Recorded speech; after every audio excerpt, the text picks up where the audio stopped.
Ce matin, nous allons passer à la troisième leçon de mathématiques intitulée « Probabilité conditionnelle et variable aléatoire ».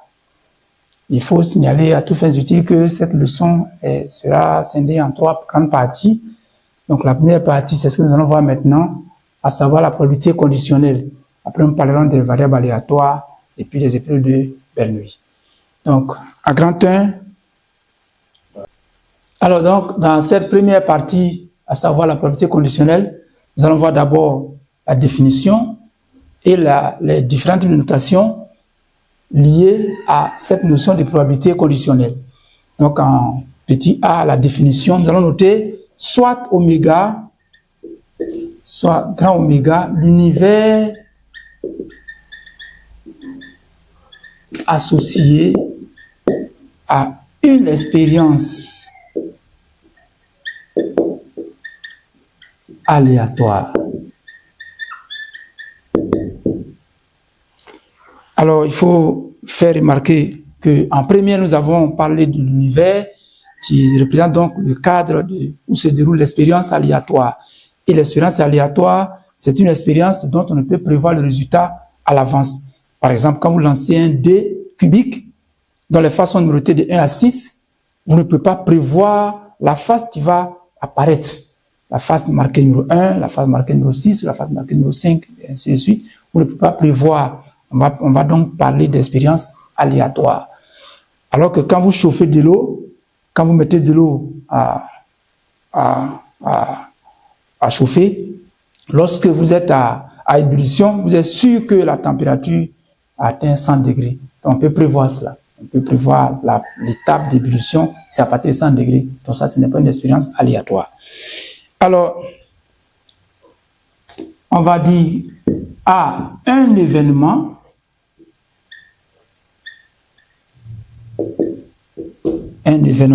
de l'univers oméga de probabilité non nulle.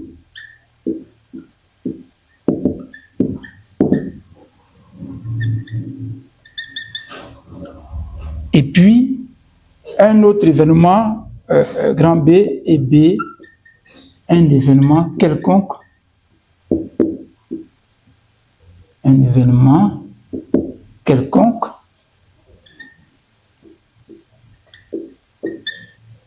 de l'univers oméga. Alors, nous allons dire que on appelle probabilité de B, de l'événement B, sachant que l'événement A est réalisé, on appelle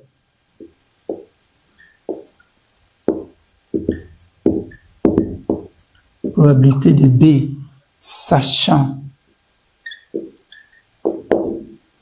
A, ou encore probabilité de B quand A, ou probabilité de B quand A, ça sous-entend quand A est réalisé aussi, sachant que A est réalisé. Donc on va dire que la probabilité, on appelle donc probabilité de B sachant A ou probabilité de B quand A, la probabilité, donc la probabilité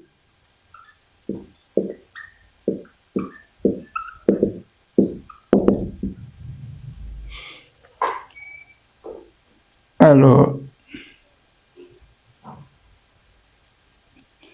la probabilité que l'événement B se réalise, la probabilité que l'événement B se réalise, sachant que l'événement A, lui, est réalisé. Que l'événement B se réalise, eh bien, sachant que l'événement A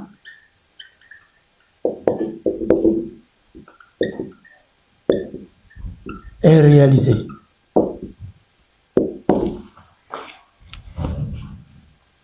Alors, cette probabilité, on va voir la notation, là c'était la définition. Donc, dans un univers oméga considéré, si nous avons un événement A de probabilité non nulle, donc A est un événement de probabilité non nulle, c'est important, je vais le souligner. Voilà. Et B, un événement quelconque de l'univers oméga. On appelle la probabilité de B sachant A, ou encore la probabilité de B quand A, c'est l'un ou l'autre, la probabilité que l'événement B se réalise, sachant que l'événement A est réalisé. Et cette probabilité-là, donc nous allons écrire la probabilité de B sachant A se note. La probabilité de B sachant A se note.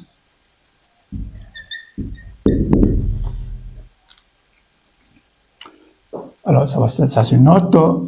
P de B, là, ça se lit la probabilité de B. Alors, puisque nous savons que A est réalisé, nous mettons A en indice et on va lire la probabilité de B sachant A. Ou encore la probabilité de B, on met une barre et là, ça va se lire la probabilité de B quand A. Donc, je mets ou, voilà. Et cette probabilité est définie par. Donc, elle se note P de B avec un indice A qui se lit la probabilité de B sachant A ou P de B barre oblique A. Donc, on va lire la probabilité de B quand A et est notée et est définie plutôt. Cette probabilité donc est définie par. Donc, je reviens à la ligne. La probabilité de B sachant A est égale à la probabilité de A inter B, puisque nous savons que A est réalisé. Cela veut dire que nous connaissons la probabilité de l'événement A, la probabilité de réalisation de A. Et c'est par cette probabilité-là que nous allons diviser la probabilité de A inter B. Voilà pourquoi nous avons mentionné ici que la probabilité de A ne doit pas être égale à 0. Auquel cas nous ne pouvons plus faire la division. Et c'est aussi égal à la probabilité de B quand A. Donc on peut écrire, je préfère écrire la probabilité de B quand A avant. Donc comme ça. Donc c'est aussi égal à la probabilité de B quand A. Donc tout ceci se trouve être égal à la probabilité de A inter B, le tout divisé par la probabilité de A. Voilà. Voilà. Ce qui fait que nous pouvons exprimer la probabilité de A inter B en fonction de la probabilité de A et de la probabilité de B sachant A. Donc, on va écrire alors, on a la probabilité de A inter B est égale aussi à la probabilité de A multiplié par la probabilité de B sachant A. Et il faut dire que de la même manière que nous pouvons exprimer la probabilité de B sachant A en fonction de la probabilité de A inter B et de la probabilité de A, nous pouvons également exprimer la probabilité de A sachant B. Parce qu'on peut donc calculer, on peut déterminer la probabilité que l'événement A se réalise, sachant que l'événement B a été réalisé auparavant. Donc, on va écrire que c'est aussi égal à la probabilité de B multipliée par la probabilité de A sachant B. Voici donc la relation qui lie la probabilité de A inter B à la probabilité de A sachant B et la probabilité de A. Ou d'autre part, à la probabilité de A sachant B à la probabilité, avec la probabilité de B. Alors, il faut dire que l'événement A inter B, nous l'avons vu dans la classe précédente, en première notamment, en probabilité, l'événement A inter B, dans la notation des ensembles, c'est l'événement A et B. Ça veut dire que A est réalisé et B est réalisé. Alors nous allons voir un exemple. Après le petit A, nous allons voir d'autres notions liées à la notion de probabilité conditionnelle. à savoir l'arbre pondéré ou encore l'arbre de probabilité. Nous allons marquer petit b, arbre. Alors pour cela, je vais donner un petit test. Une caisse contient 30 boules.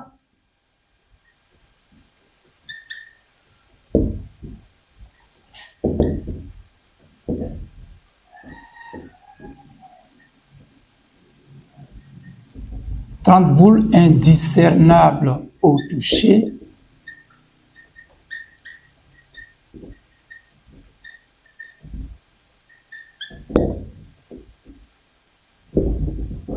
Dont 20 blanches et 10 noires. Donc 20 blanches. Donc.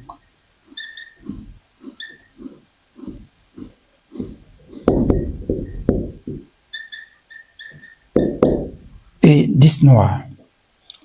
Nous allons dire sur chaque boule.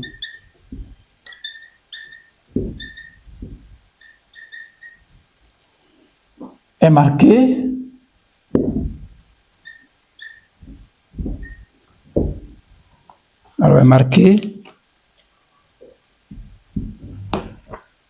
gagner ou donc on va marquer gagner, marquer gagner,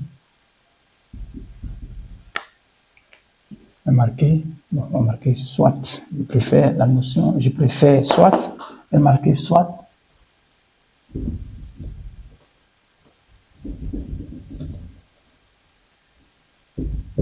Soit gagné, soit perdu. Soit gagné, soit perdu. Alors, voilà. Ainsi, sur 5 boules blanches,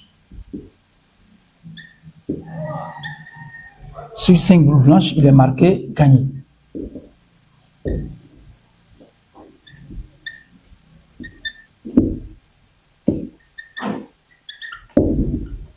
Et sur 2 boules noires, il est marqué gagné également. Et sur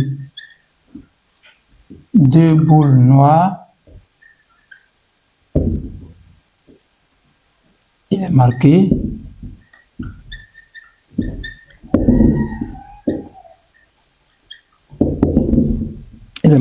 gagné. On tire au hasard une boule de cette caisse. Donc, on tire au hasard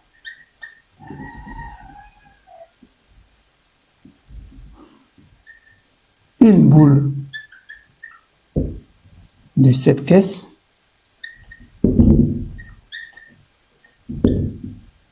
et on considère les événements suivants.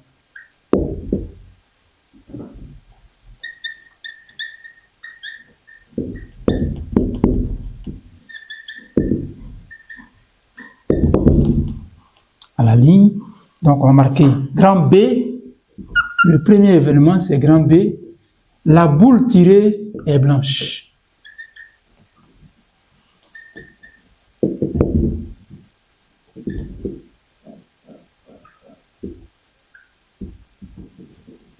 Et grand G, la boule tirée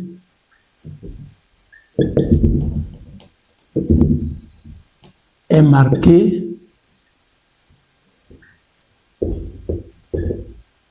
gagné. Voilà. Alors, il est important de souligner, de rappeler certaines notions, certaines définitions, certains termes. Quand nous parlons de boule indiscernable au toucher, ça veut dire que le seul fait de toucher la boule ne peut pas nous permettre de savoir si nous avons affaire à une boule blanche ou une boule noire. Ça veut dire qu'il n'y a pas de possibilité de truquer le tirage. Donc, chaque boule a la même chance d'être tirée que toutes les autres. On dira donc que nous sommes en situation d'équiprobabilité. chaque boule a la même chance d'être tirée ou la même probabilité d'être tirée que toutes les autres. Donc, il n'y a pas de trucage. Et c'est en ce moment, on nous a dit en première que lorsque c'est le cas, la probabilité d'un événement A, dans ce cas-là, est égale au cardinal de l'événement A divisé par le cardinal de l'univers oméga. Et lorsqu'il y a un trucage, bon, on peut réchauffer des boules, on peut déformer des boules, de sorte qu'en les touchant, on sache que cette boule qui est réchauffée, c'est une boule blanche, celle qui n'est pas réchauffée, par contre, est une boule noire. Donc, on peut truquer un tirage n'importe comment, voilà, selon le bon vouloir de celui qui effectue l'expérience. Nous allons donc voir quelques petites indications. Alors, ayant ces informations, dire que une boule peut être blanche, ou bien la boule tirée est blanche, ça veut dire que l'événement B est réalisé. Dire que la boule tirée est marquée gagnée, ça veut dire que l'événement G est réalisé. Ensuite, si la boule tirée est blanche et est marquée gagnée, ça veut dire que c'est à la fois l'événement B et l'événement G qui sont réalisés. En ce moment, on va noter ça B inter G, ou dans la notion des ensembles, on parlera de B et G. Donc, on va marquer un premier tiret à la ligne. Donc, nous allons marquer donc l'événement B inter G signifie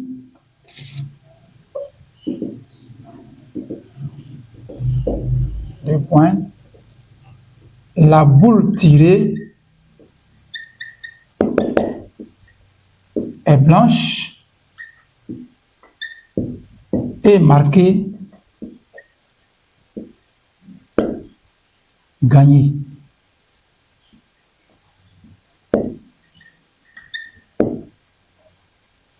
Voilà, on ferme les guillemets. Et cette expérience que nous effectuons à travers ce test peut être traduite par un arbre de probabilité, encore appelé un arbre pondéré ou un arbre de choix que nous avons vu en première. Donc on va dire que cette expérience aléatoire peut être traduite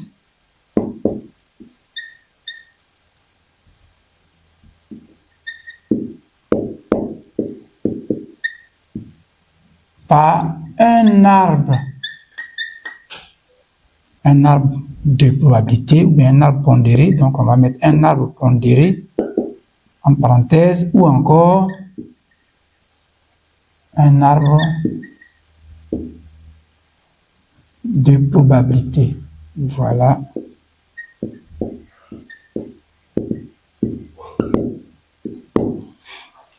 Alors, comment ça se présente l'arbre de probabilité? C'est ce que nous allons schématiser. Comme son nom l'indique, c'est un arbre, ça ressemble à un arbre, donc on part de la racine de l'arbre, passant par les branches, avant d'aboutir au feuillage. Donc. Et la racine, c'est l'univers oméga. Donc, quand nous sommes dans la caisse, nous tirons une boule au hasard. Le terme au hasard veut dire qu'on ne regarde pas dans la caisse selon la couleur de la boule avant de faire le tirage. Nous fermons les yeux, éventuellement, nous mettons simplement la main dans la caisse sans toutefois regarder, et puis bon, ben, nous tirons une boule. Voilà. Ce qui nous traduit encore la situation d'équiprobabilité. Ça veut dire que chaque boule tirée a la même chance, a la même probabilité que toutes les autres d'être tirées. Donc, la boule tirée, il y a deux éventualités. Soit elle est blanche, soit elle n'est pas blanche. Quand elle n'est pas blanche, elle est noire. Alors, dans la notation des événements vus en première, quand par exemple nous voulons réaliser l'événement A, que nous effectuons l'expérience, que l'événement A est réalisé, et on dit que A est réalisé, on dira en parlant de la probabilité de A.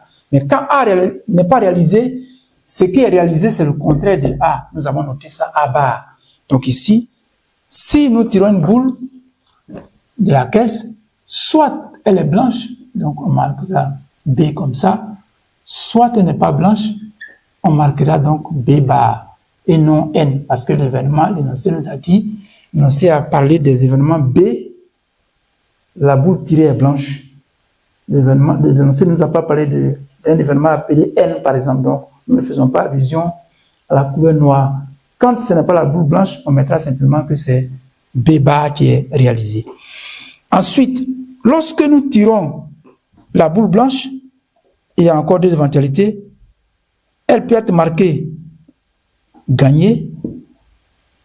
En ce moment, c'est l'événement G qui est réalisé.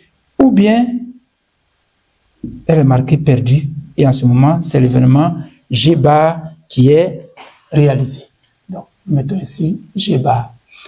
Pareil pour la boule qui n'est pas blanche, quand nous la tirons, ou bien elle est marquée gagné, et nous mettons donc G, ou bien elle n'est pas marquée gagné, donc elle est marquée perdu, et nous mettons G bar. Alors, l'énoncé nous dit que nous avons 30 boules dans la caisse, au total 30 boules, donc je mets ici 30 boules dans la caisse. Bon, je peux schématiser la caisse comme ça. Maintenant, le nombre de boules blanches, il y en a 20. Donc, la probabilité de tirer une boule blanche, ça va faire le cardinal du nombre de boules blanches, le cardinal de l'événement B, divisé par le cardinal de l'univers. Donc, si nous voulons déterminer la probabilité de l'événement B, ça va donner le cardinal de l'événement B divisé par le cardinal de oméga. Ça, c'est un rappel de première. Donc, le cardinal de B, ça veut dire le nombre d'éléments qui permet de réaliser l'événement B. Alors que là, nous avons 20 boules blanches. Donc, 20 divisé par le nombre de boules totales. Et après simplification, nous trouvons que la probabilité de l'événement B, c'est 2 tiers. Donc, nous allons marquer ici P de B égale à 2 tiers. Et donc, la probabilité de l'événement, alors nous allons le marquer les différentes probabilités en couleur pour faire un peu de différence. Donc, la probabilité de l'événement B, c'est 2 tiers après le calcul, simplifié. Et donc, la probabilité de l'événement contraire, ça va faire donc 10 divisé par, donc on va écrire, et après on va vérifier l'égalité. P de B bar, donc ça fait le cardinal de B bar divisé par le cardinal de l'univers oméga. Or, le cardinal de B bar, ça fait 10. Le cardinal de l'univers, ça fait 30. Donc, 10 divisé par 30 donne 1 tiers. Donc, ici, alors, nous pouvions également déterminer la probabilité de B bar directement, connaissant la probabilité de B. Parce que nous savons que lorsque deux événements sont contraires l'un de l'autre, la somme de leur probabilité donne 1. Voilà, ce qui fait que, donc, nous pouvions conclure directement que la probabilité de B bar est égale à 1 moins la probabilité de B, c'est-à-dire 2 tiers. 1 moins 2 tiers en faisant une réduction au dénominateur, ça nous donne 3 tiers, parce que 1, c'est une fraction qui a pour dénominateur 1, et le dénominateur commun c'est 3, donc c'est 3 tiers qui donne 1, moins 2 tiers, ça nous donne donc 1 tiers, c'est le résultat que nous avons trouvé là. Alors, nous allons voir maintenant la probabilité. Lorsque nous tirons une boule blanche, on va dire que soit elle est marquée gagnée, soit elle est marquée perdue. Alors, quand elle est marquée gagnée, la probabilité, ça va se noter, c'est ce que nous avons noté, la probabilité de G. Alors, c'est la probabilité que la boule soit marquée gagnée, sachant que c'est une boule blanche. Donc, c'est la probabilité conditionnelle. Et ça, on a dit que dans l'énoncé, parmi les 20 boules blanches, il y a 5 qui sont marquées gagnées. Donc, sur 5 boules blanches, il est marqué gagné. Par conséquent, la probabilité de G, sachant B, ça va faire donc 5 sur 10, 5 sur 20, pardon, 5 sur 20, parce que le cardinal de B, ça fait 20. Là, nous sommes dans un nouvel ensemble qui n'est pas l'ensemble oméga, qui n'est plus l'ensemble oméga. Donc, la probabilité d'avoir une boule marquée gagnée, sachant qu'elle est blanche, ça va faire donc le cardinal des boules blanches, ça veut dire 20, qui est le cardinal des boules marquées gagnées parmi les boules blanches. Donc, il y en a 5 parmi les 20. Donc, après simplification, ça nous donne un quart. Ce qui fait donc un quart. Et pour les mêmes raisons que tout à l'heure, comme ces deux événements sont contraires l'un de l'autre, l'événement G bar, donc la probabilité de G bar sachant B va être égal à 1 moins la probabilité de l'événement contraire, ce qui va nous donner 3 quarts. Voilà. Ensuite, nous allons voir la probabilité que la boule soit marquée gagnée, sachant que c'est une boule qui n'est pas blanche. Donc, on va marquer ici la probabilité de G sachant B bar. Alors, nous allons faire le même calcul que tout à l'heure, calcul analogue. La probabilité que la boule soit marquée G sachant qu'elle n'est pas blanche, c'est donc le nombre de boules parmi les boules qui ne sont pas blanches, le nombre de boules qui est marqué gagné. Et nous allons dire dans l'énoncé que parmi les boules blanches, il y a 5 qui sont marquées gagnées, alors que parmi les boules noires, il y a seulement 2 qui sont marquées gagnées. Donc le cardinal des boules marquées gagnées parmi les boules noires, il y a donc 2, on fait donc 2 dixièmes, et après simplification, cela nous donne 1/5 comme probabilité de cet événement. Donc la probabilité de G sachant B bar, ça fait 1 quart. Non, c'est plutôt 1/5, autant pour moi. Et pour la même raison que tout à l'heure, on a dit que la probabilité des deux événements, la somme des probabilités des deux événements contraires là, égale à 1. Donc la probabilité de G sachant B bar plus la probabilité de G bar sachant B bar devra donner 1. Alors pour calculer la probabilité de l'événement contraire, on va donc dire la probabilité de G bar sachant B bar est égale à 1 moins la probabilité de l'événement contraire, c'est-à-dire 1 moins 1/5. Nous allons effectuer une réduction au dénominateur de ces deux fractions. La fraction qui a pour quotient 1, c'est en réalité 5/5. Donc 5/5 moins 1/5, ça nous donne 4/5. Et donc la probabilité recherchée est égale à 4/5.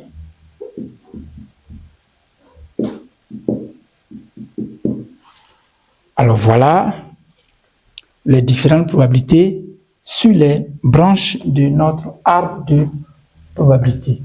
Et lorsque nous avons marqué ces différentes probabilités sur les branches, on dira que l'arbre est pondéré. L'arbre porte donc des pondérations. Les branches portent les probabilités d'obtenir, de réaliser chacun des événements qui se trouvent au bout de la branche. Alors, nous pouvons, à partir de cet instant-là, calculer certaines probabilités. Nous avons signalé tout à l'heure, au début du cours, que dire que l'événement B est réalisé et que l'événement G est réalisé, parce que quand nous prenons l'arbre, en partant de la racine, si nous prenons la première branche principale, nous réalisons l'événement B. Et la première branche secondaire, c'est la réalisation de G, sachant que B est réalisé. On dira donc que l'événement B est réalisé et l'événement G est réalisé. Ça nous donne B et G, ou encore B inter G. Ici, l'événement B est réalisé et l'événement G bar est réalisé. Donc ça nous donne B et G bar, noter simplement B inter G bar. Par analogie, ici nous allons noter B bar inter G et puis enfin B bar inter G bar. Voilà. Alors chacun de ces événements, nous pouvons les définir. On peut nous demander leur définition dans une évaluation, mais dans une situation, dans un exercice de fixation, on peut nous demander de définir l'événement B inter G. Qu'est-ce que ça veut dire en fait? L'événement B inter G signifie, on l'a dit tout à l'heure, signifie la boule tirée est blanche et est marquée gagnée. L'événement B inter G bar, lui, va signifier que la boule tirée est blanche et marquée noire.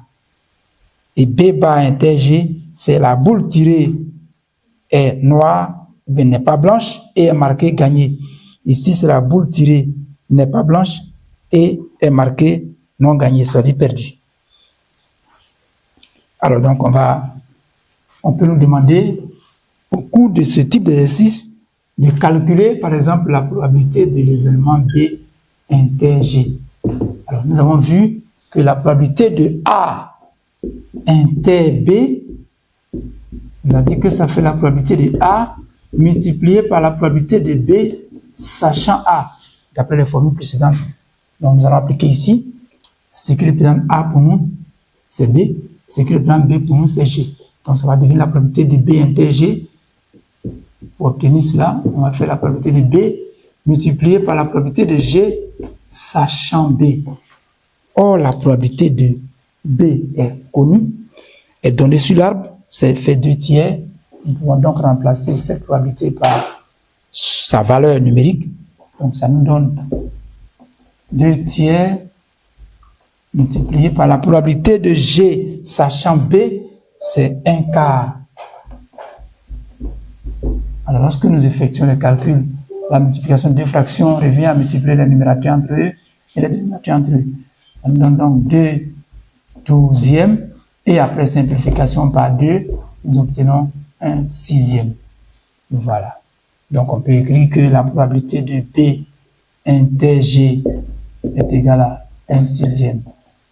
Et ça, c'est la probabilité que la boule tirée soit blanche et marquée gagnée. Donc, après, nous pouvons calculer la probabilité de B bar inter G. De la même manière, nous allons dire que ça fait la probabilité de B bar multipliée par la probabilité de G sachant B bar. Et comme la probabilité de B bar, c'est 1 tiers, d'après les données de l'arbre pondéré, la probabilité de G sachant B bar, ça fait 1 cinquième. On multiplie par 1 cinquième, ce qui donne encore 1 multiplié par 1, ça fait 1. 3 fois 5, ça fait 15. Donc, la probabilité de B bar inter G est égale à 1 quinzième. Ça veut dire simplement que nous avons 1 quinzième de chance de tirer une boule qui n'est pas marquée blanche, une boule qui n'est pas blanche, une boule donc noire, et qui est marquée gagnée. Alors, pour tirer une boule qui est marquée gagnée, cette boule-là peut être parmi les boules blanches, ça veut dire elle peut être blanche et marquée gagnée, ou bien elle peut être non blanche, ça veut dire noire et marquée gagnée. Bon, alors, si nous voulons trouver la probabilité de tirer une boule marquée gagnée, il nous faut faire la somme de la probabilité de l'événement B inter G et de celle de l'événement B bar inter G. C'est ce que nous avons calculé. Donc, nous allons faire simplement la somme de ces deux probabilités pour avoir la probabilité de l'événement marqué G. Ça veut dire la boule tirée est marquée gagnée. Donc ici, nous allons écrire que la probabilité, on va écrire, d'où la probabilité de G. Alors, c'est pas nécessaire de marquer par un point, parce que ça se tire de deux là. Ça fait la probabilité de B inter G plus la probabilité de B bar inter G.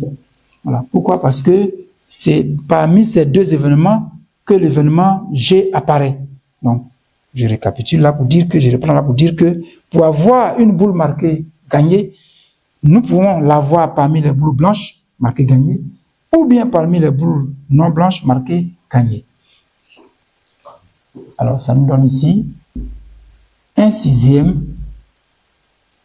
Alors, je peux écrire la suite. 1 sixième pour avoir de la place. 1 sixième plus 1 quinzième.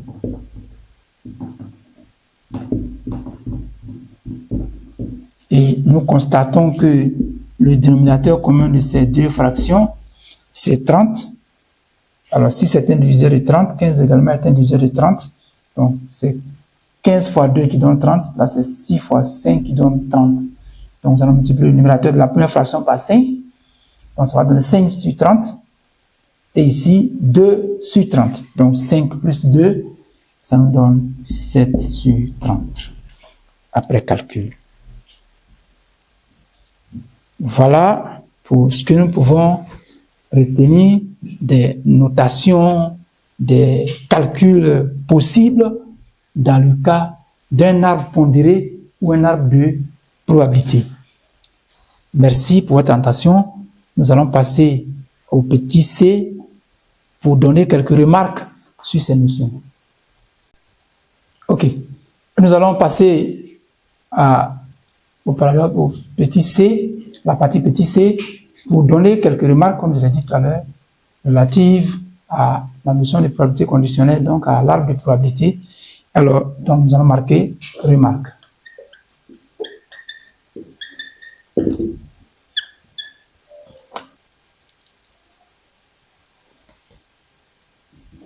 Première remarque, c'est que à l'origine de l'arbre, donc à la racine de l'arbre, nous allons dire que c'est le nœud initial.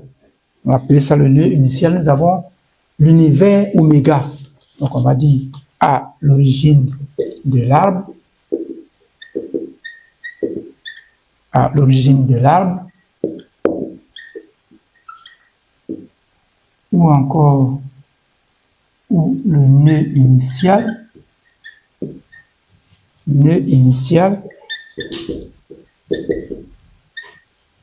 un nœud,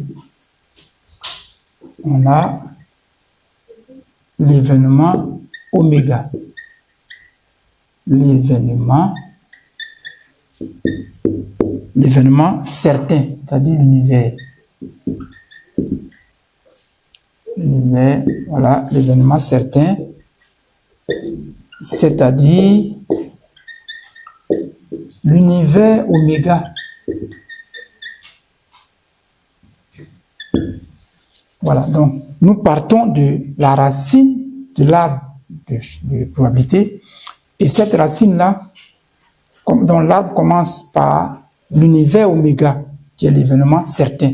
C'est-à-dire que là, quand nous sommes dans cet univers, dans cet événement, la probabilité, c'est égal à 1. C'est ce que nous avons dit en première. La probabilité de l'événement certain est égale à 1. C'est-à-dire qu'on est sûr que l'événement va se réaliser. Alors, autre remarque à savoir, c'est que la somme des probabilités inscrites sur les branches d'un chemin, par exemple.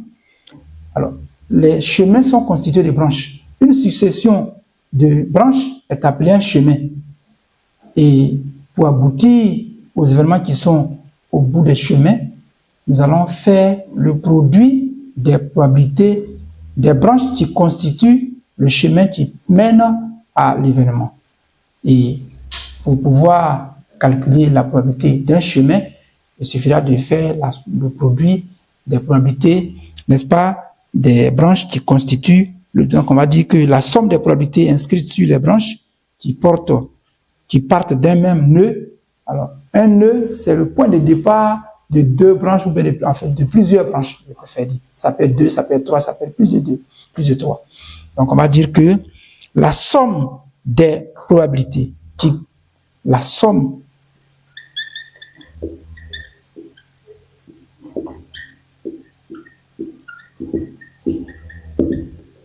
des probabilités inscrites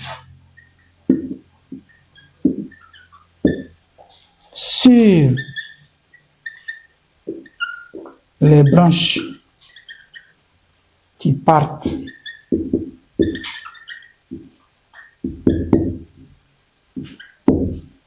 d'un même nœud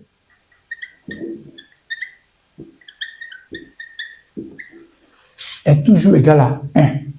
C'est important à remarquer, c'est ce qui nous a permis de calculer les probabilités des événements contraires l'un de l'autre. Donc, lorsque, par exemple, deux branches partent d'un même nœud, la somme de leurs probabilités est toujours égale à la somme des probabilités inscrites sur ces branches est toujours égale à 1. Si c'est 3 branches qui partent de ce même nœud, si c'est encore 4 branches qui partent de ce même nœud, la somme des probabilités inscrites sur chacune de ces branches-là va toujours donner 1. Donc, on va écrire est égal à 1. Donc, ça, c'est important. La somme des probabilités est égale à 1. qui partent d'un même nœud. Voilà, voilà.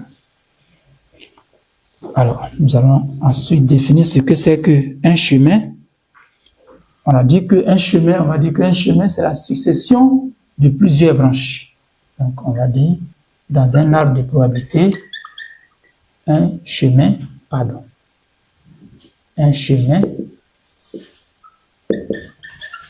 est la succession de plusieurs branches.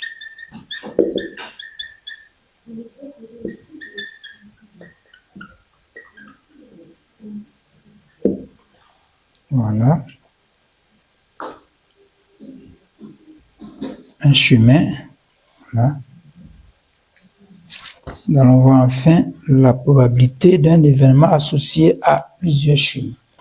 Nous pouvons donc voir comme le cas de l'événement marqué gagné. Tout à l'heure, nous avons vu que c'est un événement qui est associé à plusieurs chemins, à plus d'un chemin. Le premier chemin, c'est celui qui conduit à l'événement B inter G. Ça veut dire que la boule marquée, la boule tirée est blanche et marquée gagné.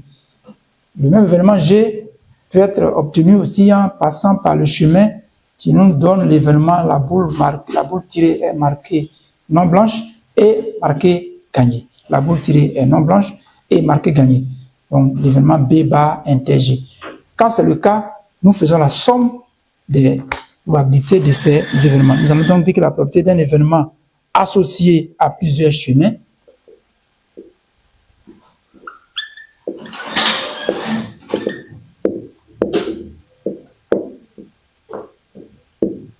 la probabilité d'un événement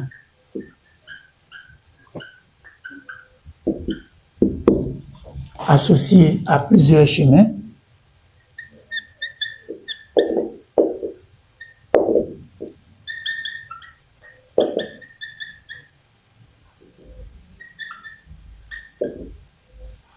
alors cette probabilité-là est égale à la somme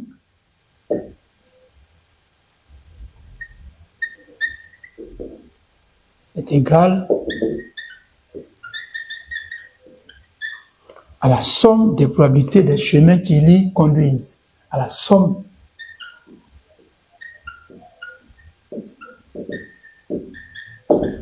des probabilités des chemins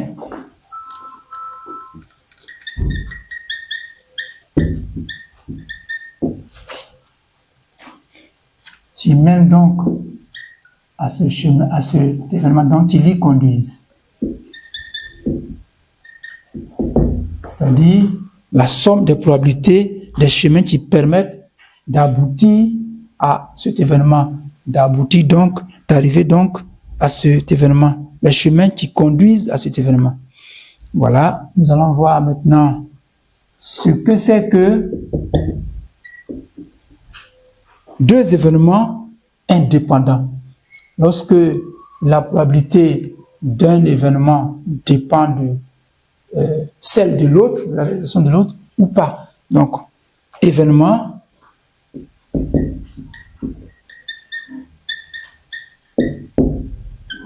indépendant.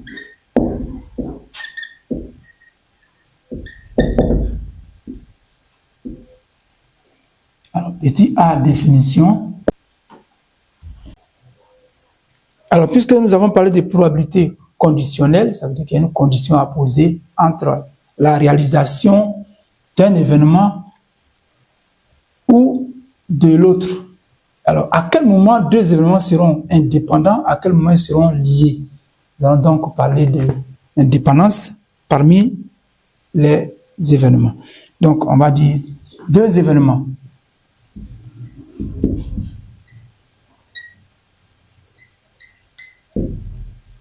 Deux événements A et B. Donc, deux événements A et B d'un univers oméga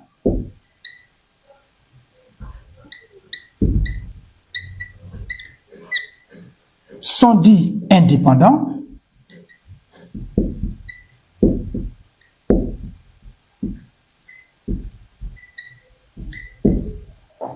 alors lorsque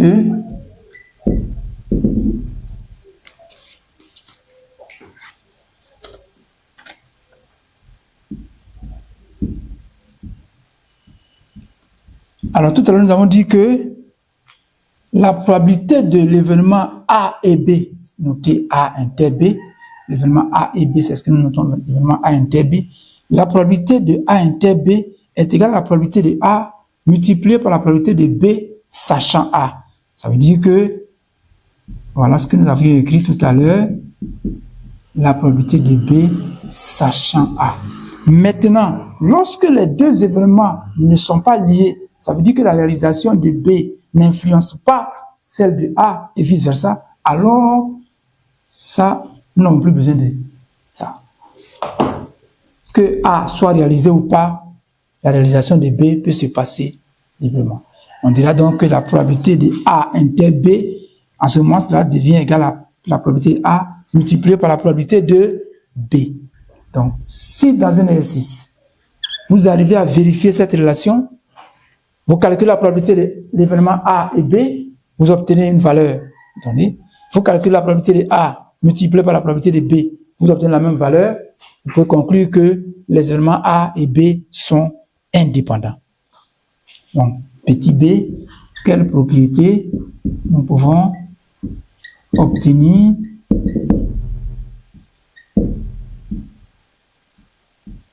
dans ce cas-là? Comment est-ce qu'on pourra exprimer la probabilité de B sachant A ou la probabilité de A sachant B? Donc, on va dire soit A et B, deux événements,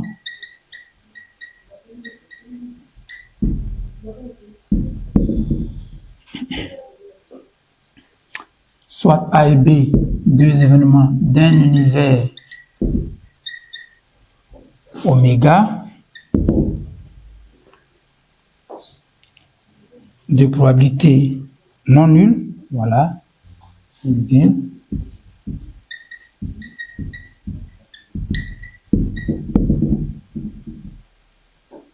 non nulle.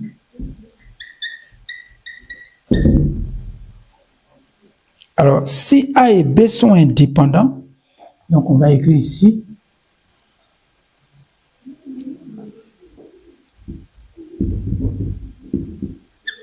A et B sont indépendants.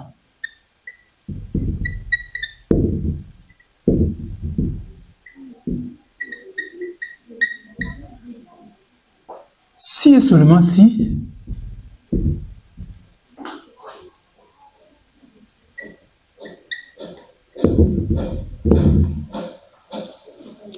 et seulement si la probabilité de B sachant A est aussi égale à la probabilité de B.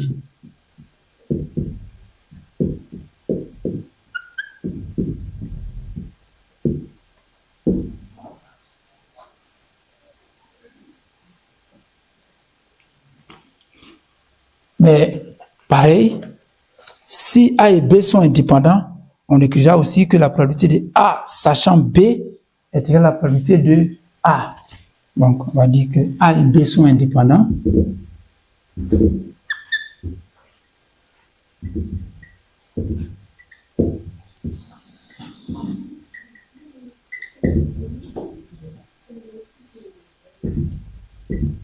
Si et seulement si la probabilité de A sachant B, cette fois-ci, est égale à la probabilité de A. Et en remarque, petit c en remarque,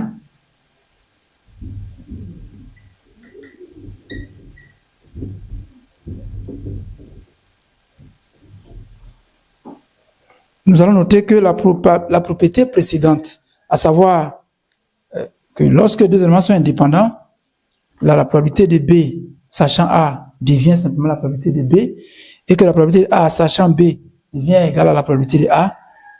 Cette propriété signifie que la réalisation ou la non-réalisation de l'événement A n'a pas d'influence sur la probabilité de l'événement B et vice-versa. Donc nous allons noter ça. La propriété précédente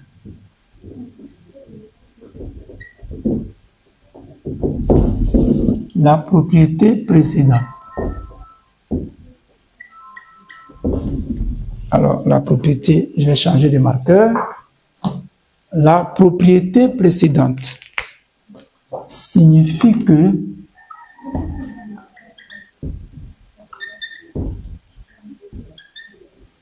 la réalisation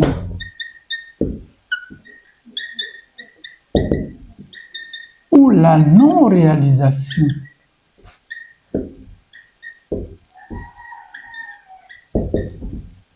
de l'événement A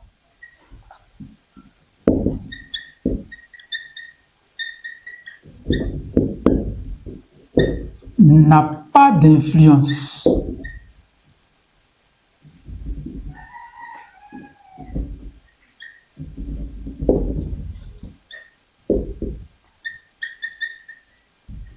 sur la probabilité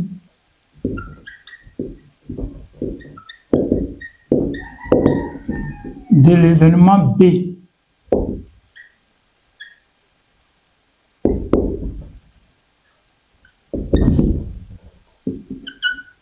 Et vice-versa. Voilà. Donc, quand deux événements sont donc indépendants, la réalisation de l'un n'a aucune incidence sur la réalisation ou la non-réalisation de l'autre. Donc, on écrira simplement que la probabilité de B sachant A est égale à la probabilité de B. Et la probabilité de A sachant B devient égale à la probabilité de A. C'est ce qui fait que la probabilité de A inter B est réduite à la probabilité de A multipliée par la probabilité de B. Voici, pour ce qui concerne en gros, la première partie, à savoir la probabilité conditionnelle. Nous allons maintenant passer à la deuxième partie de cette leçon. Nous allons maintenant voir la deuxième partie de cette leçon numéro 3, intitulée Grand 2, les variables aléatoires. Qu'est-ce que c'est qu'une variable aléatoire? Nous allons d'abord donner la définition avant de passer aux différentes notations et les différentes notions qui sont liées à cette deuxième partie. Donc, on va noter soit oméga, soit grand oméga, l'univers associé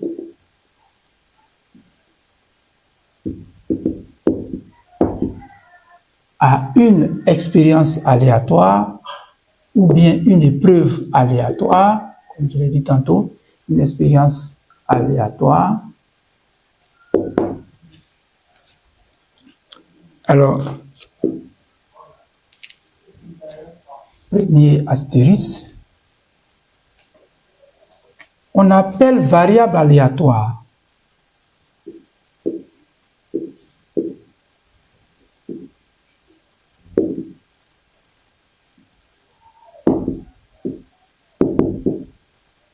donc on appelle variable aléatoire grand X. Je vais noter grand X comme ça. Grand X, variable aléatoire grand X. Voilà. Sur oméga.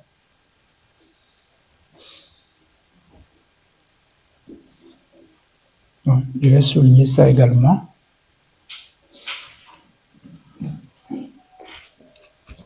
Donc, c'est une grandeur numérique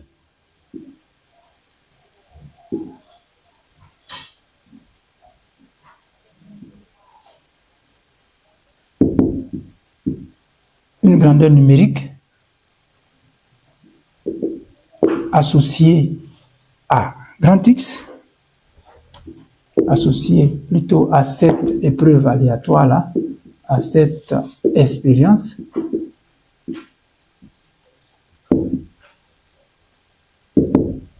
Alors, comme nous l'avons dit, c'est une grandeur numérique, ça veut dire que ça va prendre des valeurs numériques. Ce ne sont pas des valeurs algébriques, ce sont des valeurs numériques que la variable aléatoire va prendre. Donc, qui prend, on va dire, c'est donc une grandeur numérique associée à cette épreuve aléatoire, mais cette expérience aléatoire, qui prend les valeurs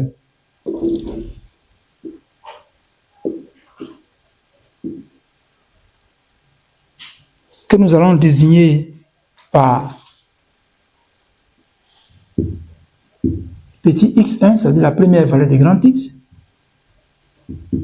petit x2, etc., jusqu'à petit xn si nous avons n épreuves à effectuer. De probabilité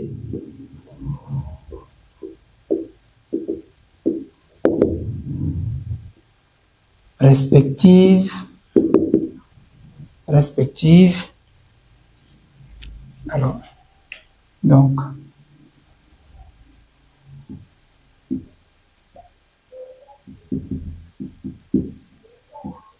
voilà.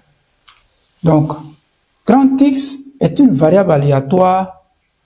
Elle dit une variable aléatoire lorsque c'est une grandeur numérique qui est associée à l'expérience que nous effectuons et donc qui va prendre les valeurs numériques qui sont désignées par x1, x2, etc., jusqu'à xn, selon le nombre de valeurs, le nombre d'épreuves que nous effectuons. S'il y a donc n épreuves, grand X aura n valeurs. Et pour chacune de ces valeurs-là, la probabilité de trouver la valeur est donc marquée P1, P2, P3, etc., Pn. Par exemple, quand nous effectuons un lancer de dés cubiques dans les façons numérotées de 1 à 6, quelles sont les valeurs possibles que nous pouvons avoir? On va donc dire, on désigne par grand X le numéro de la face apparue, n'est-ce pas, la face supérieure. Donc grand X va prendre les valeurs marquées 1, 2, 3, 4, 5 et 6. Maintenant, quelle est la probabilité d'avoir la face marquée 1? C'est ça qui va être P1. La face marquée 2, c'est ça qui va être P2, ainsi de suite. Si nous effectuons par exemple un tir au but, si nous disons que nous effectuons 5 tirs au but et que chaque tir marqué rapporte par exemple 1000 francs CFA, alors si nous effectuons 5, alors il est évident que nous pouvons ne rien marquer. À ce moment-là, grand X va être égal à 0 francs, puisqu'on a dit que chaque tir marqué va nous rapporter 1000 francs. Et naturellement, si on ne marquons pas de tir, ça nous rapporte 0 francs. Donc sur les 5 tirs, nous pouvons ne rien marquer, ça fera donc grand X égal à 0 francs. Ou bien nous pouvons marquer un seul tir sur les 5, ça fera donc grand X égal à 1000 francs. Ou nous pouvons marquer 2 tirs, ça fera donc 1000 francs plus 1000 francs, ça fait 2000 francs, ainsi de suite. Si nous marquons les 5 tirs, ça nous fera donc 5000 francs. Voici les valeurs de grand X. Et nous pouvons être amenés à déterminer la probabilité de chacune de ces valeurs.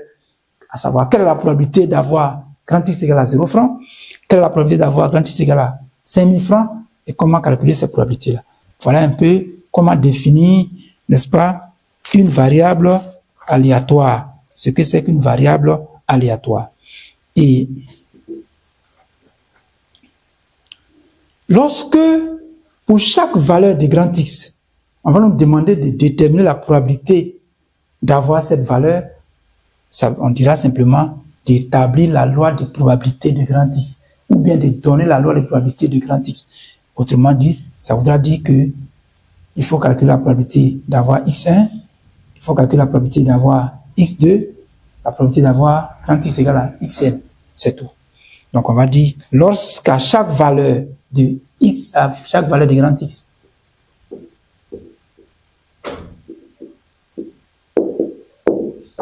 lorsqu'à chaque valeur petit xi de grand X, à chaque valeur petit xi, voilà, de grand X, on associe la probabilité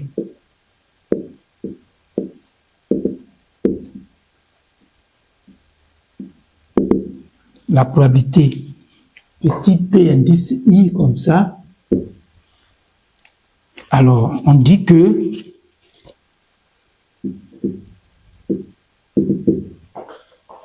l'on définit la loi de probabilité de grand X. On dit que l'on définit la loi de probabilité de grand X. Donc, on va souligner la loi de probabilité de grand X. Alors, cette loi-là peut s'appeler aussi la loi de distribution de grand X. Donc, au lieu de dire la loi de probabilité, on peut aussi dire la loi de distribution de grand X. Alors, grand 2, petit 2 maintenant. Quelles sont les notations et quel est le vocabulaire utilisé? Donc, on va marquer notation.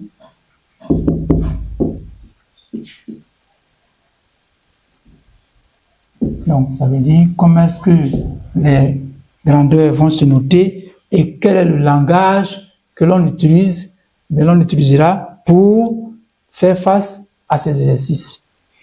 Alors, la première notion ou la première notation, c'est l'ensemble de toutes les valeurs que grand X peut prendre. Tout à l'heure, j'ai pris le cas du tir au but, de 5 tirs au but. On a dit qu'on pouvait avoir 0 francs, 1000 francs, 2000, jusqu'à 5000 francs. Donc, l'ensemble de ces valeurs-là, on peut nous demander d'un exercice de déterminer l'ensemble des valeurs prises par grand X. Et cet ensemble-là va être noté grand X de oméga. Comme ça, comme c'est un ensemble, alors j'ouvre une accolade et je mets x1, ça veut dire la première valeur de x, x2, etc., jusqu'à la dernière valeur que nous allons désigner par xn, comme ça. Donc, cette notation-là est l'ensemble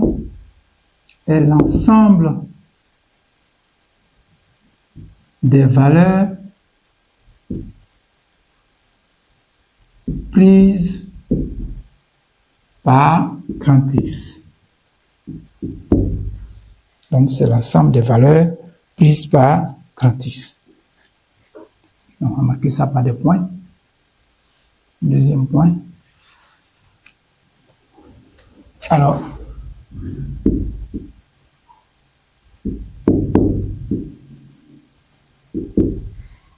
dire que grand X prend la valeur petit x1 ou bien petit x2 ou petit xi pour désigner une valeur quelconque. On va dire grand X prend la valeur petit xi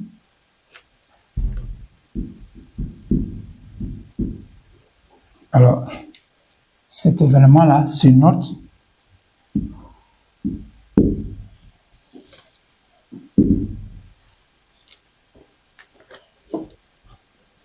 grand X égale à petit xi en parenthèse. Voilà, il faut marquer en parenthèse et écrire grand X égale à petit xi. Ensuite, l'événement. Voilà.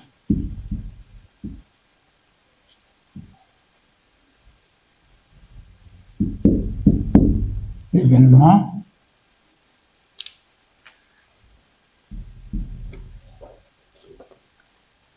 Grand X est égal au moins à petit xi.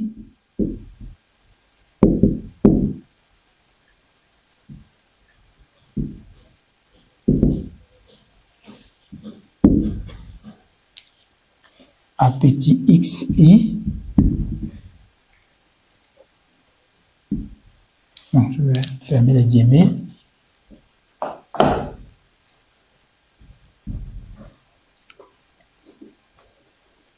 Cet événement, lui, se note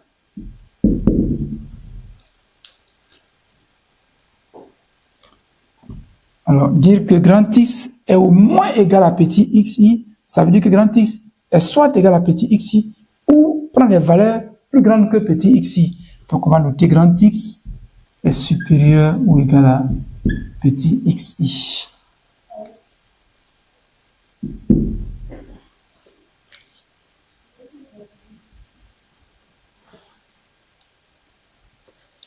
Alors, nous allons écrire l'événement.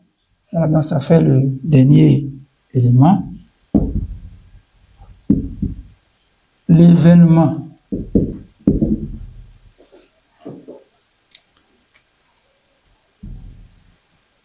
Grand X est égal au plus.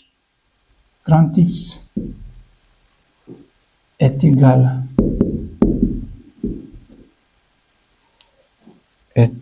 au plus, est au plus égal, c'est mieux, est au plus égal.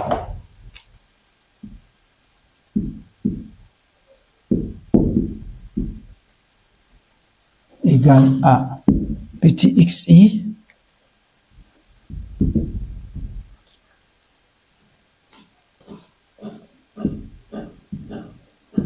sur note quant à lui. Alors, on ouvre les parenthèses. Grand X inférieur ou égal à petit xi. Alors,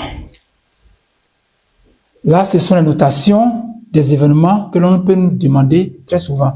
À partir des valeurs du grand X, des valeurs prises par grand X, on peut nous demander de calculer la valeur de grand pour que grand X prenne la valeur petit x3 ou petit x5 ou petit xn.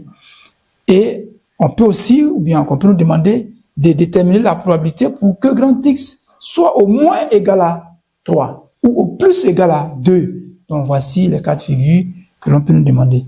Alors il faut faire remarquer que la loi des probabilités de grand X est souvent présentée dans un tableau. Donc on va dire, on présente souvent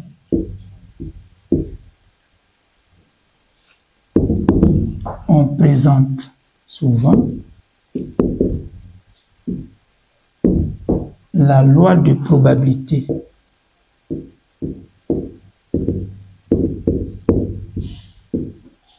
d'une variable aléatoire. Donc, on va dire d'une variable aléatoire. Elle peut être désignée par une autre lettre. Donc, on va pas mettre grand X à tout moment. On va dire la loi de probabilité d'une variable aléatoire.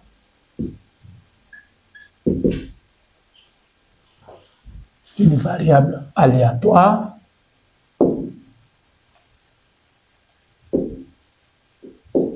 donc, on présente souvent cette loi-là dans un tableau.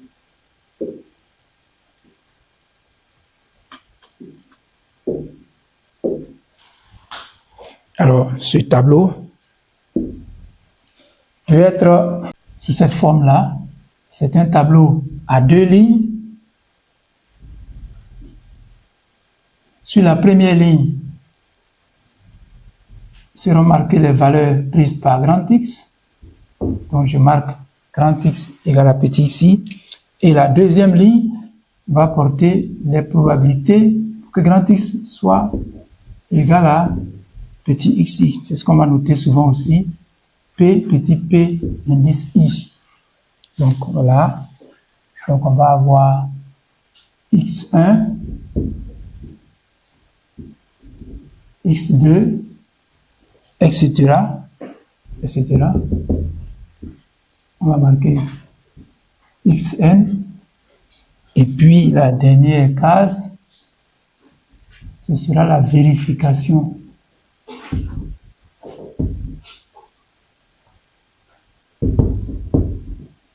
Alors, la deuxième ligne, on va marquer donc P1, P2, etc., Pn. Et la vérification consiste à calculer la somme de toutes les probabilités ainsi obtenues. Lorsque vos calculs sont corrects, il est facile de le remarquer. En faisant la somme de toutes ces probabilités, vous devez trouver 1. Donc, si vous faites la somme de toutes les probabilités, donc les indices i allant de 1 à n, de p indice i, ça doit être égal à 1. Voilà.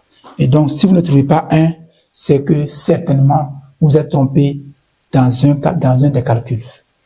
Voilà. Là, vous avez la possibilité de revenir en arrière pour corriger ces éventuelles erreurs.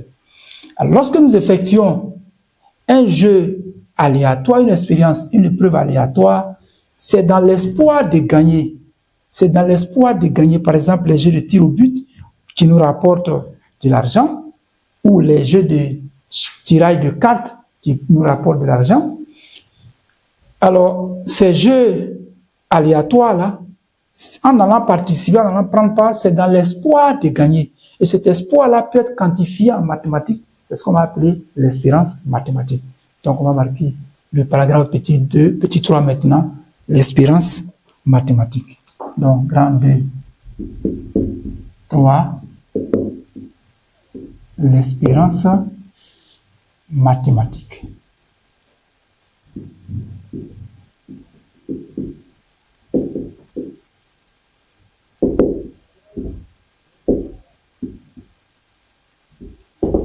Alors, l'espérance vient du mot, du verbe espérer. C'est dans l'espoir de gagner quelque chose que l'on peut prendre part à un jeu de hasard ou un jeu aléatoire. Alors, c'est quoi l'espérance mathématique d'une variable aléatoire? On va marquer donc petit a, définition. On va pour cela dire soit grand X, une variable aléatoire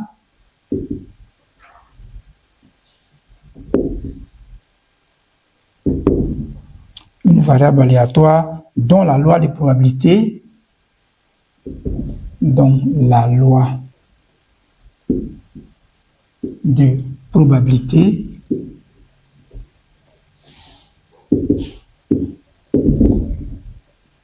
est donnée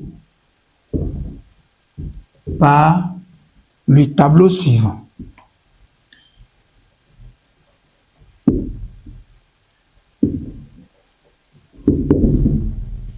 Voilà, un petit tableau, juste pour donner la loi de probabilité. La première ligne, ce sont les valeurs de grand X. Et la deuxième, ce sont les probabilités de chacune de ces valeurs. Donc, si on prend x1 comme première valeur, x2 comme seconde valeur, ainsi de suite, et xn comme dernière valeur, voilà les probabilités respectives. Petit p1, petit p2, etc. Et puis ici, nous marquons simplement 1. Pour dire que, pardon, là c'est Pn, la probabilité de Xn, pardon. Donc, voilà. Alors, l'espérance mathématique, qu'on va appeler aussi la moyenne des X, de la même manière que nous calculons les moyennes dans une discipline, la moyenne dans une discipline, c'est le nombre d'évaluations multiplié par le coefficient de chacune de ces évaluations divisé par le coefficient total.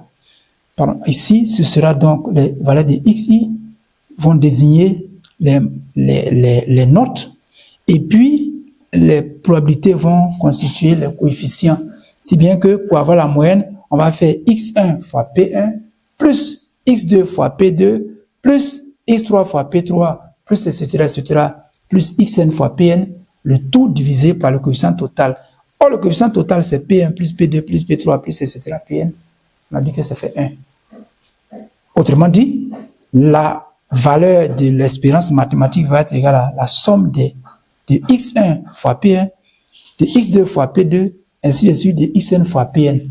Donc, on va dire que on appelle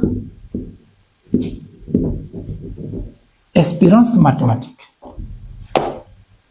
On appelle espérance mathématique.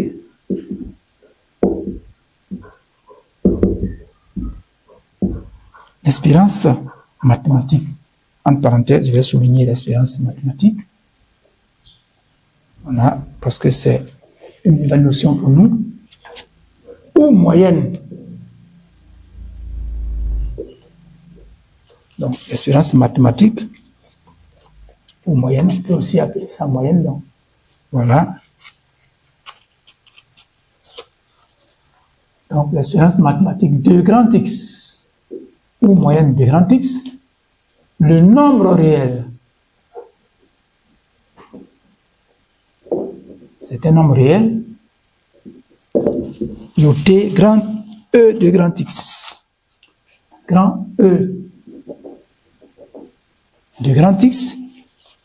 On peut le noter aussi X bar, on va voir ça tout à l'heure, grand E de grand X est défini par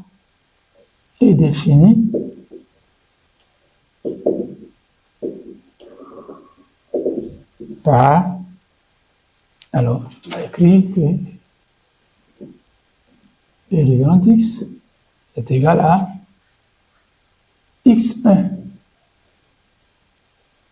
fois P1 plus X2 fois P2 plus Xn fois Pn, qu'on note de façon abrégée la somme des I allant de 1 à N de Xi fois Pi.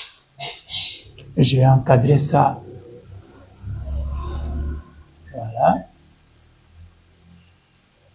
Voilà l'espérance mathématique. Donc, dans un devoir, dans une situation d'évaluation, l'on peut nous demander, après avoir déterminé les valeurs prises par grand X, d'établir la loi de probabilité et de calculer l'espérance mathématique. Voilà ce qu'il y a à faire. Donc, généralement, on présente la loi de probabilité sur le tableau pour faciliter les calculs. Là, ça présente plus facilement les valeurs. Définition de l'espérance mathématique, nous allons voir juste en remarque, qu'est-ce que l'espérance mathématique représente dans le cadre des jeux. Donc, petit b, remarque.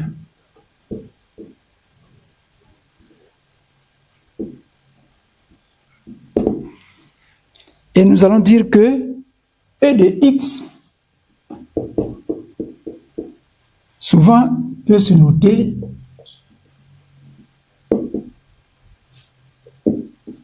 je vais écrire en couleurs différentes.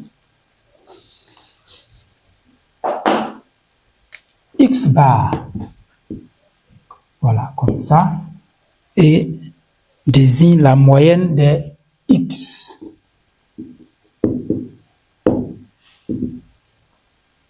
Et désigne la moyenne des XI. Et dans le cas des jeux, l'espérance mathématique, donc E de x représente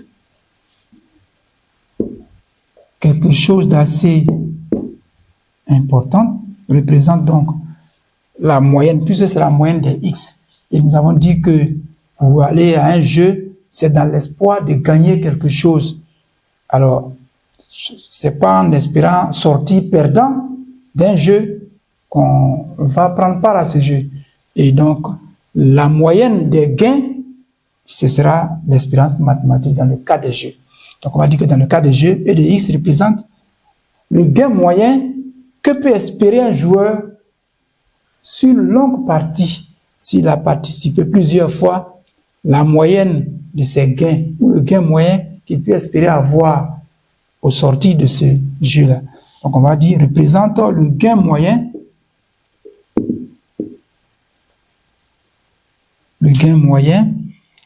que peut espérer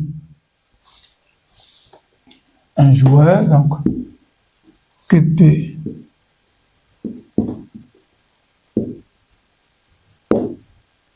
espérer un joueur, alors, sur un grand nombre de parties. Donc, sur un grand nombre, ça veut dire simplement qu'il participe, il effectue plusieurs parties. Un grand nombre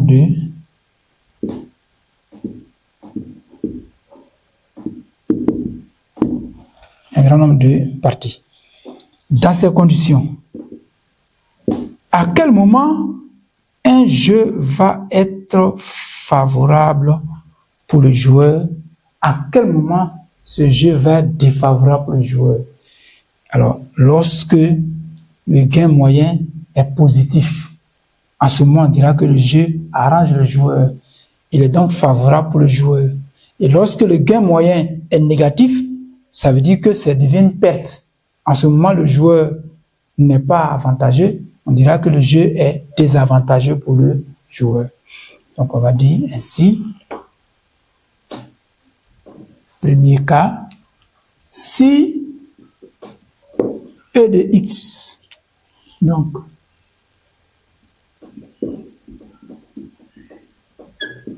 est positif, alors on dira que le jeu est pour le joueur.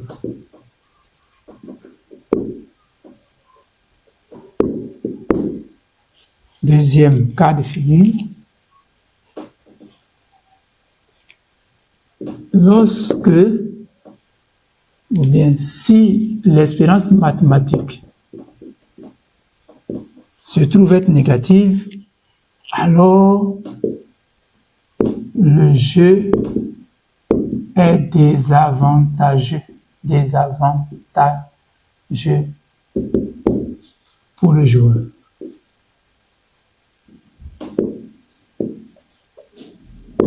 Alors, quand il est désavantageux pour le joueur, naturellement, il est avantageux pour l'organisateur. Et lorsque le jeu n'arrange ni le joueur ni l'organisateur, on dira que le jeu est équitable. À ce moment-là, ça veut dire que l'expérience mathématique ou le gain moyen est égal à 0.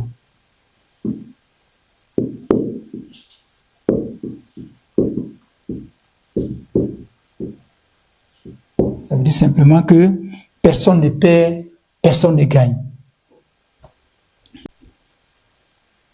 Voilà pour ce qui concerne l'expérience mathématique. Une autre grandeur mathématique que nous pouvons calculer, c'est la variance de la variable aléatoire et les cas types. Les cas types, c'est la moyenne, n'est-ce pas? C'est l'écart à la moyenne, au gain moyen, à la moyenne des x. Donc, les deux grandeurs étant liées, on va marquer donc grand 2, 4. La variance et le cas type.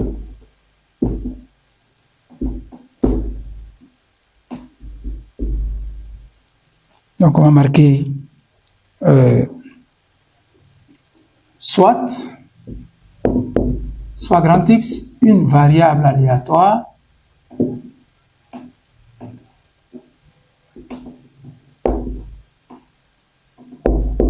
je préfère la variable aléatoire dont la loi de probabilité, voilà,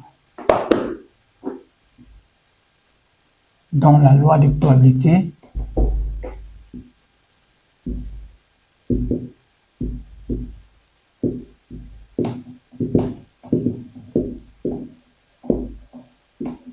est donnée par le tableau suivant.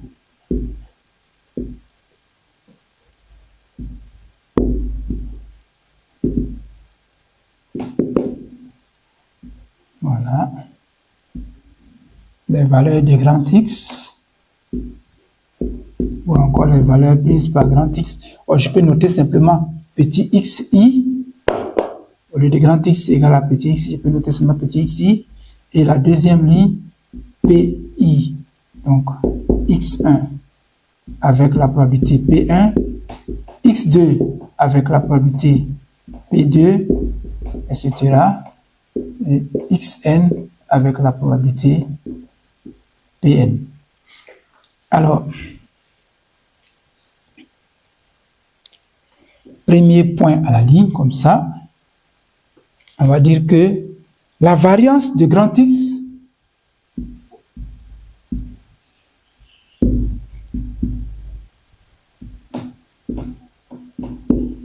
c'est le nombre réel. Cette fois-ci, c'est un nombre réel positif. Nombre réel positif. Noté, on va le noter. Noter grand V de grand X est défini par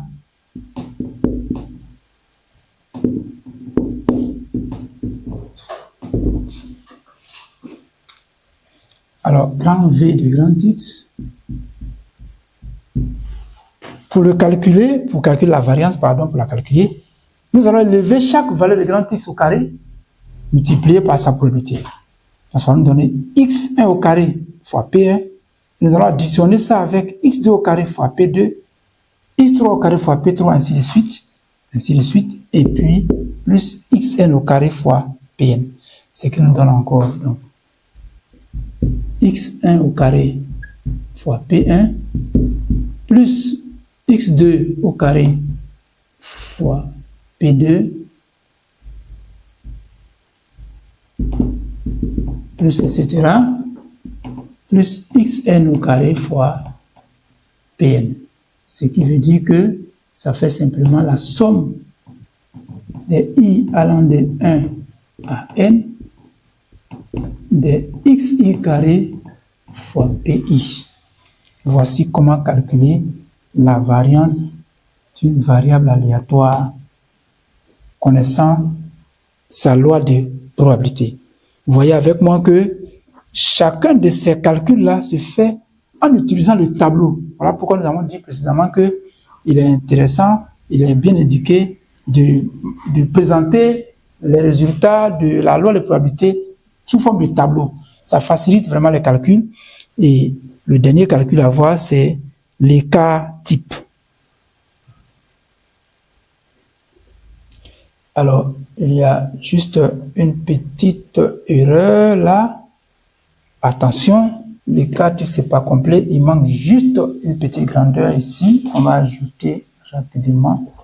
C'est la somme de toutes ces quantités moins le carré de l'espérance mathématique.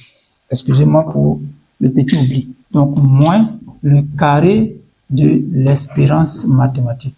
Alors, voilà pourquoi, avant de calculer la variance, on va toujours vous demander de calculer l'espérance mathématique d'abord. Voilà. Et donc, on va dire, cette fois-ci, les cas types.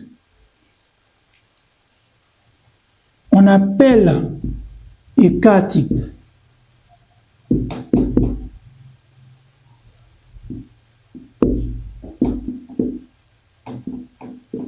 le grand X. Le nombre réel, lui également est positif. Le nombre réel positif.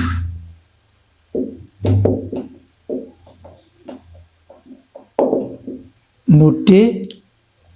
Alors, petit sigma comme ça, de grand X, est défini par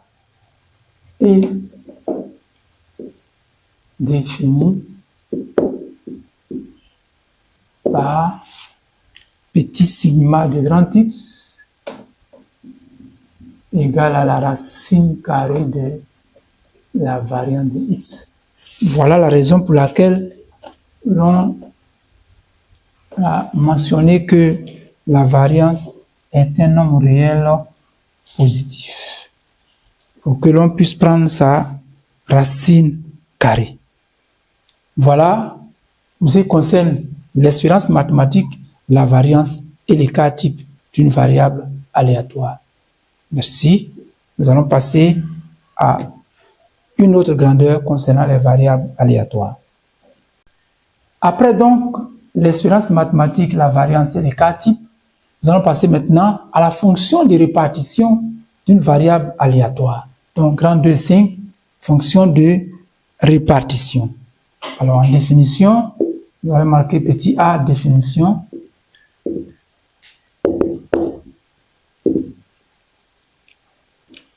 Et nous allons noter que on appelle fonction de répartition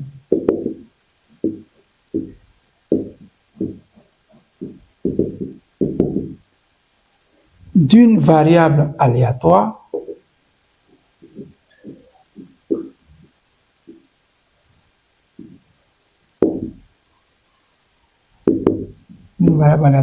grand X, d'une variable aléatoire donc grand X.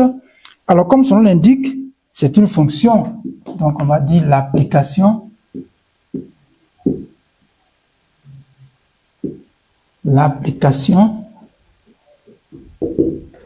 qu'on va noter grand F, l'application grand F définit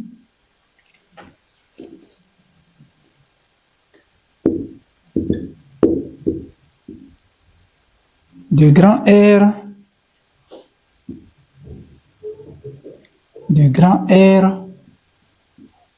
vers l'intervalle fermé 0,1 par, je l'ai dit, tel que, on va dire tel que,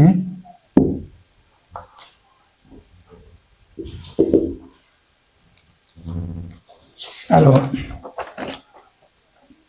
grand F, comme je l'ai dit, c'est une fonction. Son ensemble de départ, c'est grand R, l'ensemble des nombres réels. Et son ensemble d'arrivée, c'est l'intervalle fermé 0,1. De sorte que à tout x,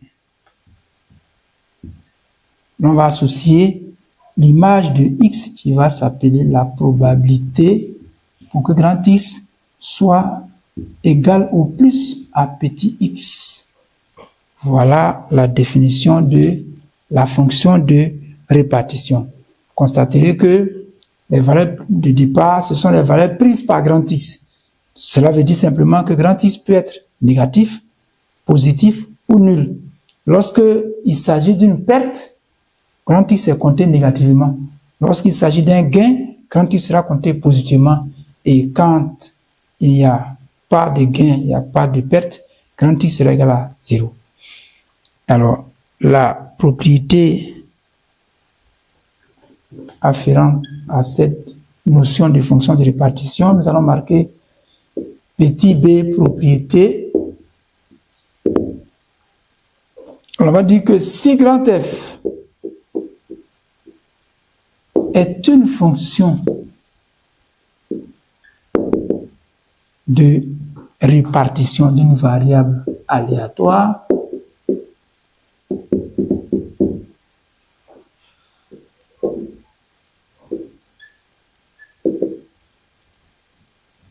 une variable aléatoire grand X sur un univers oméga,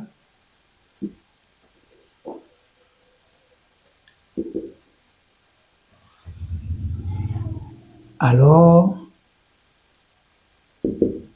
chers amis, pour tout x, on va dire pour tout x appartenant à grand R, premier point, première propriété, pour tout x appartenant à grand R, eh bien, l'image par grand F de petit x est nécessairement comprise entre 0 et 1. Deuxième et dernière propriété, grand F est une fonction croissante. Voilà l'une des caractéristiques. C'est une fonction croissante. Donc la fonction de répartition, donc sur grand R, on va dire sur grand R. La fonction de répartition d'une variable aléatoire est croissante. Alors, quand nous allons voir les exercices, on verra comment ça se représente. Sa représentation graphique peut se faire dans un repère orthogonal ou orthonormé bien choisi. Voilà, de façon résumée, de façon ramassée, ce qui concerne la deuxième partie, à savoir les variables aléatoires. Nous allons maintenant passer à la dernière partie de cette leçon, la partie grand 3. Ce n'est pas aussi long que les deux premières parties. C'est vraiment plus court que les deux autres parties. Voilà. Et là-bas, il y a seulement la définition et une propriété à voir. Voilà, ce sera tout. Et puis, nous allons passer au exercice. Donc, nous allons marquer grand 3 maintenant. Grand 3, c'est ce que nous allons appeler épreuve de Bernoulli, loi binomiale. Loi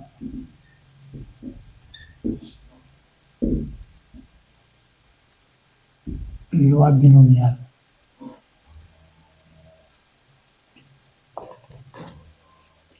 Donc, en grand 2.1, nous allons parler de... Nous allons donner quelques définitions.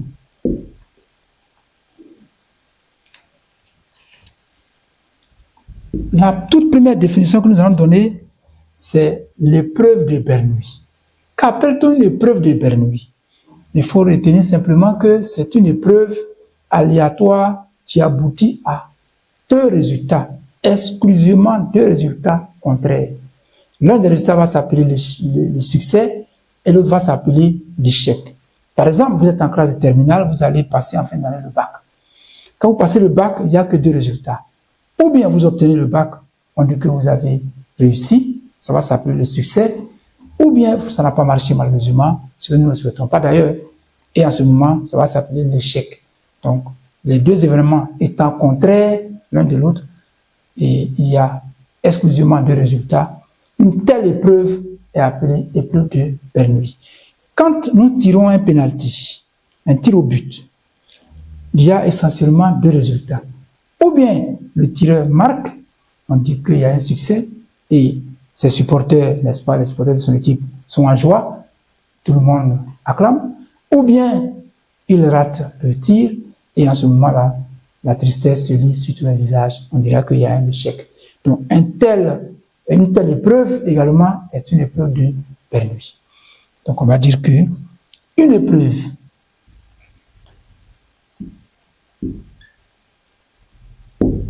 de Bernoulli. Alors Jacques Bernoulli, c'est un mathématicien suisse, c'est lui qui a donc établi cette définition-là, cette propriété-là. Donc ça porte le nom de l'épreuve de Bernoulli. C'est donc une épreuve,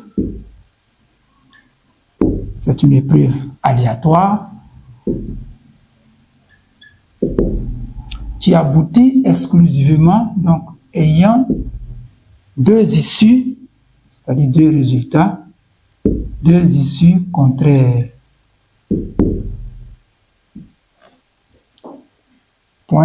Deux points.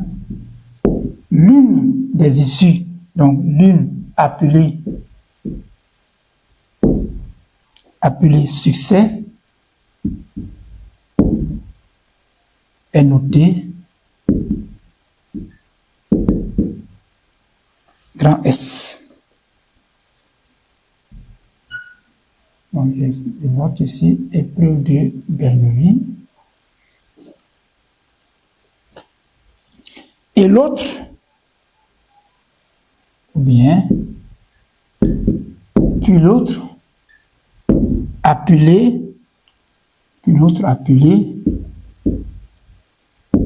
échec. Alors, je vais souligner succès et échec. Et ND,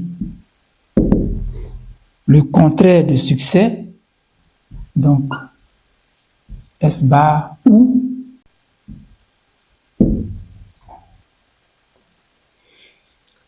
donc une épreuve qui a exclusivement deux résultats contraires, l'un appelé échec et l'autre appelé succès, est appelée une épreuve de Bernoulli.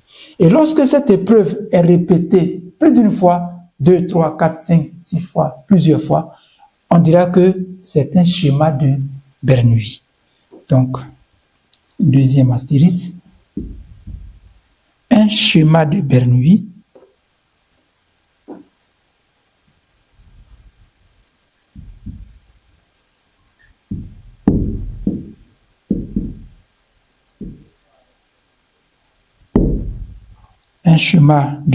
donc est une suite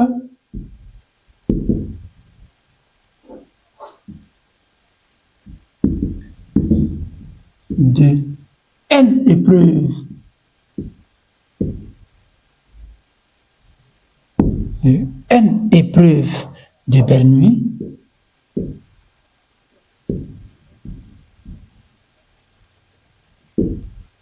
identiques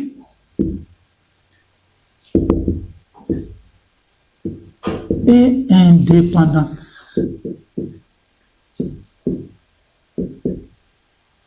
Alors, donc c'est une notion importante à souligner, donc un schéma de Bernoulli, c'est une suite de n épreuves identiques et indépendantes. Ça veut dire que si nous effectuons par exemple, une succession de tirs au but, alors les conditions de tir ne vont pas changer. Ce sera la même manière. Ça veut dire que si nous faisons face au but et que nous tirons le premier tir et le second tir, au troisième tir, nous n'allons pas donner dos au but pour le faire tuer. Ce sera identique. Et ce sera aussi indépendant. Ça veut dire que le premier tir, le fait d'avoir marqué le premier tir, bon, ne veut pas forcément dire que le deuxième tir sera marqué. Voilà, donc c'est un peu ça. Donc, un schéma de Bernoulli, c'est une suite ou une succession, une répétition de n épreuves de Bernoulli identiques et indépendantes. Alors, nous allons également donner et au cours de ces épreuves, de ces n épreuves-là, l'on peut réussir un certain nombre. Et la probabilité de réussir une épreuve va s'appeler petit p, va se noter petit p, et le nombre d'épreuves petit n, donc ces deux grandeurs-là vont s'appeler les paramètres du schéma de Bernoulli. Donc on va dire que la probabilité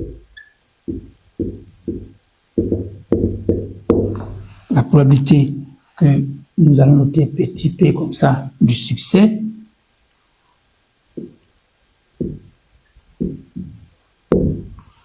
et le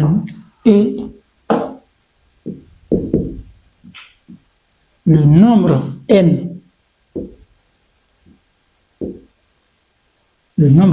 d'épreuves, le nombre petit n d'épreuves sont appelés les paramètres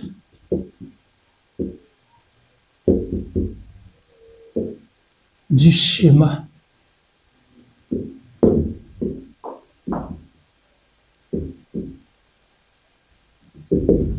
Donc on va souligner les paramètres du schéma. Voilà. Et ces deux paramètres-là vont beaucoup nous servir.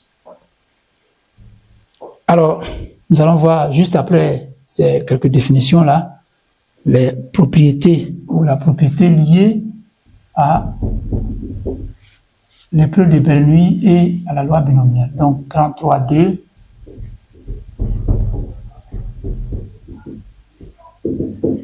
Ce sera donc la dernière notion, le dernier élément à ajouter. Alors, si nous considérons un schéma de Bernoulli, donc on va dire soit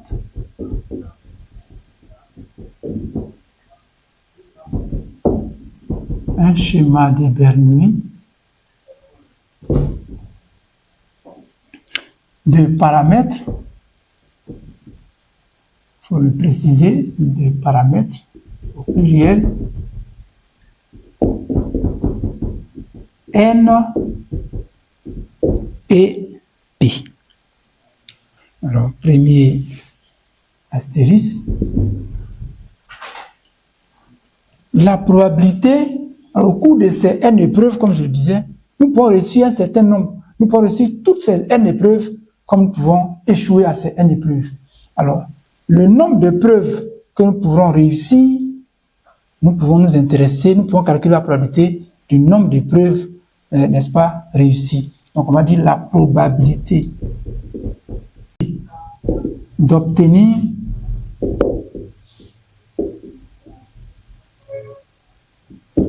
exactement K succès, petit k comme ça, K succès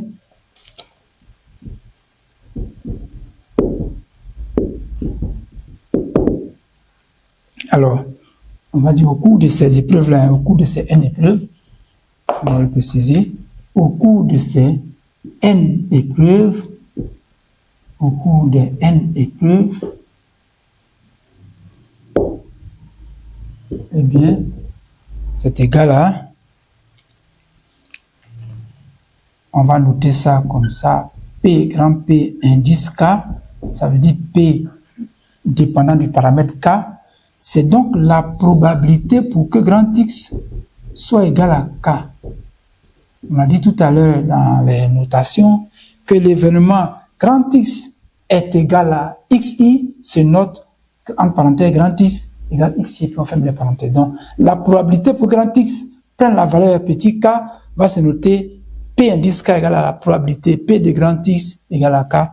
Eh bien, pour faire ce calcul, c'est simplement ceci, la combinaison de K épreuves parmi les L multiplié par la probabilité du succès, on a noté petit p comme ça, à la puissance K multiplié par 1 moins la probabilité du succès, c'est-à-dire 1 moins petit p exposant n moins k. Voici comment ça va se calculer. Oh, n'ayez pas peur de ces formules, c'est des choses faciles à appliquer.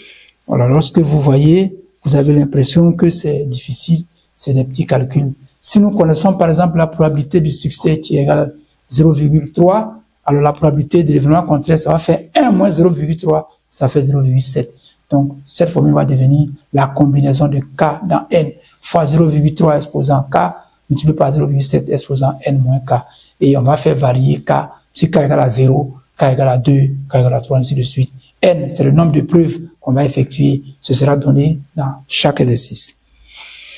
Et c'est cette probabilité P indice K d'avoir exactement K succès qui va s'appeler la loi binomiale de la variable aléatoire X du paramètre N et P. Donc on va écrire que cette probabilité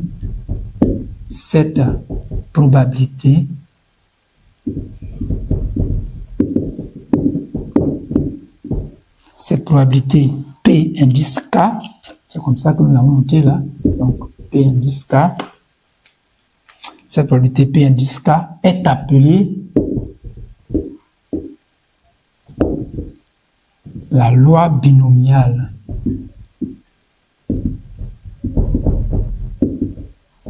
de paramètres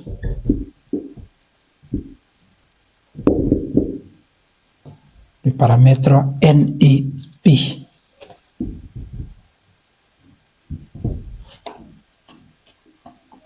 N et P.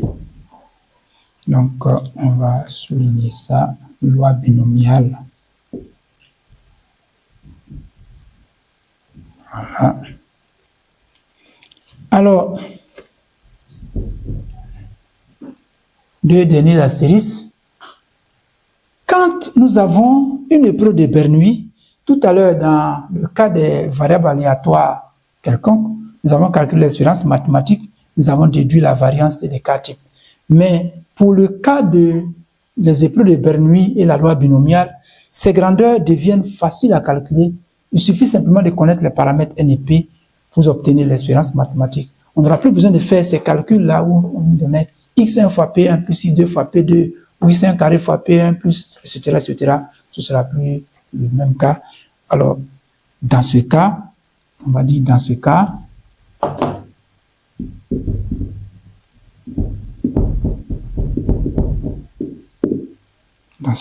on a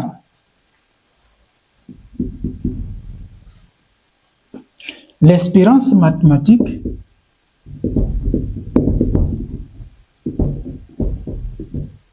que nous avons noté grand E de grand X. Dans ce cas, on a l'espérance mathématique. Donc, au lieu de mettre on a, dans ce cas, 2 points, voilà, pour que la phrase devienne correcte. Dans ce cas, l'espérance mathématique, premier astérisque, l'espérance mathématique est E de grand X, tout simplement le produit des deux paramètres. Ça veut dire N fois P.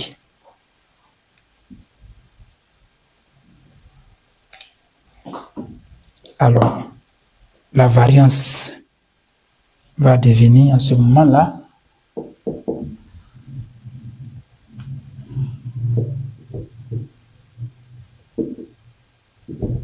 la variance de grand X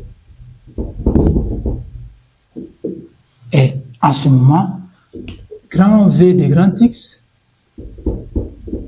égale à N fois P fois 1 moins P. Généralement, on note aussi 1 moins P égale à Q. Donc, je vais réécrire la ligne ici. Je dis que la variance,